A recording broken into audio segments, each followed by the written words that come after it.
Hello everybody, Becca Switzer here. If you've been following the last several days, I've been kind of examining some things, values in life like forgiveness, which can sometimes be a tough topic. And I did want to share with you something that I really uncovered for myself today that might be helpful to you guys moving forward with a similar situation. So as you know, we've been talking about forgiveness. What does it mean? You know, trying to define it and stuff like that, and trying to let go of that battle in between you where, you know, your ego doesn't want to forgive because it's like, but they hurt you. But your higher self really just wants to find that inner peace. And it really is just a loving being. Like, it wants there to be love and peace and stuff. And so forgiveness can be kind of a confusing topic in that sense, because sometimes it's hard to integrate those two feelings. And what I wanted to share with you guys today was something that I learned. And I realized that hugely what I was doing partially was I was punishing myself a little bit. I was being hard on myself for experiencing the human emotions that are normal when you experience like a breakup or a fight or, somebody does you wrong or whatever. And I was feeling the emotions like anger, resentment, spite, the ugly ones that nobody likes feeling those. They eat you up inside, right?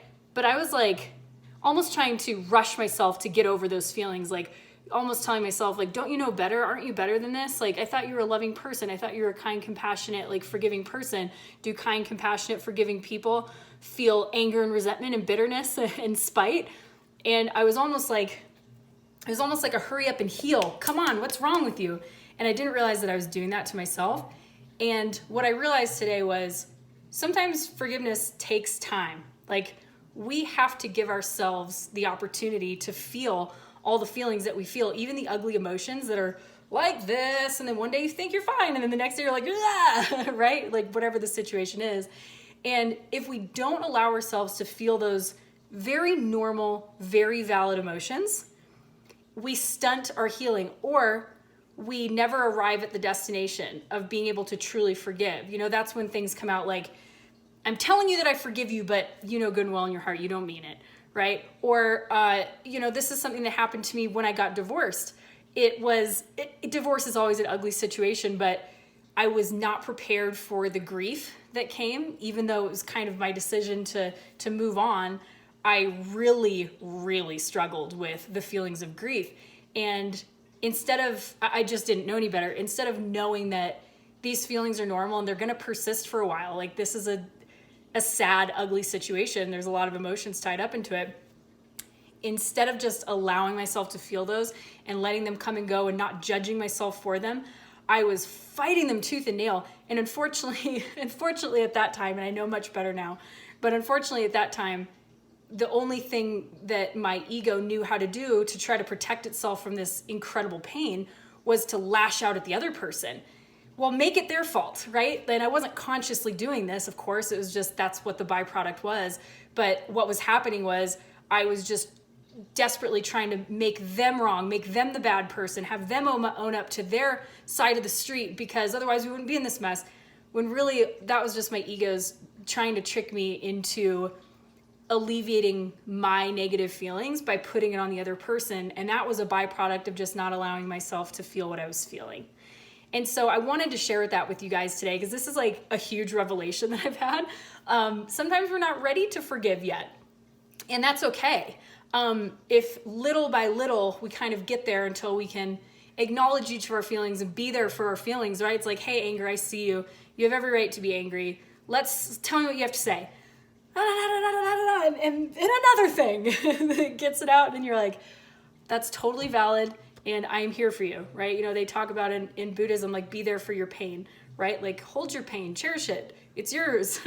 And so allowing that to pass and then being like, okay, it's incredible how much that makes you feel a little bit better. And in fact, I was just sharing this with my friend Zane here today, but I really kind of was putting myself out there throughout this process and sharing my process with you guys over the last couple days online here through my videos.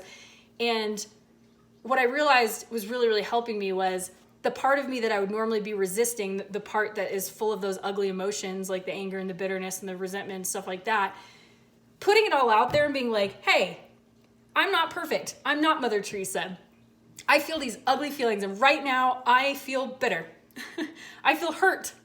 and just putting it out there, it was almost like the part inside of me was like, thanks for acknowledging that. Okay, she gets it, guys. Like, she's in there.